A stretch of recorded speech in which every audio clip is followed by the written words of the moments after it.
এই শহরে যদি কাউকে বলো তুমি প্রেমে পড়েছো, তাহলে তারা তোমার দিকে তাকিয়ে মুচকি হাসবে। কারণ এখানে ভালোবাসা মানে শুধু এক ধরনের খেলা, আবেগ মানে বোকামি, আর কষ্ট মানেই হাস্যকর কিছু। এই শহরে কেউ আর কারোর জন্য কাঁদে না, হৃদয় ভাঙলেও তারা সেলফি তুলে স্ট্যাটাস দেয় লাইফ ইজ বিউটিফুল। হয়তো সেই জন্যে আমি আজও বুঝে উঠতে পারিনি মানুষ বদলায় নাকি এই শহর তাদের বদলে দেয়। ছোট্ট একটা ইন্ট্রোতে আজকের ভিডিও শুরু করা যাক।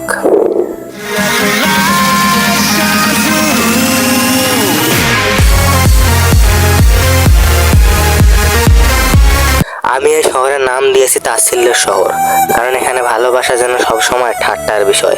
এখানে মানুষ অনুভূতিকে লুকিয়ে রাখে, হাসির আড়ালে কষ্ট ঢেকে ফেলে। এক সময় আমার জীবনে এসেছিল এক বালিকা। সে ছিল অন্য সবার চেয়ে আলাদা। চোখে ছিল স্বপ্ন, কথায় ছিল উষ্ণতা, আর হাসিতে ছিল শান্তি। আমরা কথা বলতাম প্রতিদিন, রাত জেগে গল্প করতাম, ভবিষ্যতে স্বপ্ন আঁকতাম একসাথে। কিন্তু সময় সব বদলে দেয়। আজ সে আগের মতো নেই। এখন আর রাত জেগে গল্প হয় না, মেসেজ দিলে রিপ্লাই আসে না।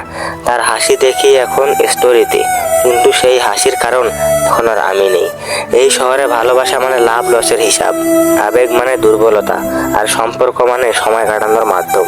শেষবার যখন দেখা হয়েছিল তার চোখে কোনো কষ্ট ছিল না, ছিল শুধু এই শহরের মতো উদাসীনতা। আমি তখন বুঝলাম আমাদের গল্পটা হয়তো এখানেই শেষ। তবু আমি আজও মনে করি সেই দিনগুলো যখন তার চোখে ছিল সত্যি আবেগ, আমার হাত ধরার উষ্ণতা, আর আমাদের স্বপ্নগুলো। আমি আজও সেই পুরনো দিনের বোকা প্রেমিক যে বিশ্বাস করে ভালোবাসা এখনো সত্যি হতে পারে।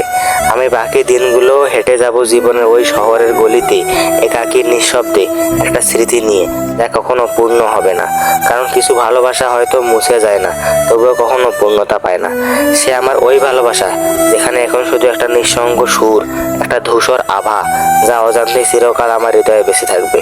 তাই তো বলি এটা তাচ্ছিল্যের শহর, এখানে প্রেম, ভালোবাসা, আবেগ বরাবরই হাস্যকর। সো কথাগুলো যদি আপনার মনে লাগে তাহলে একটা লাইক দিয়ে পাশে থাকবেন এবং সাবস্ক্রাইব করে রাখবেন এরকম আরও কোনো ভিডিও পেতে। অ্যাডভান্স গেমারের সঙ্গেই থাকুন। ধন্যবাদ।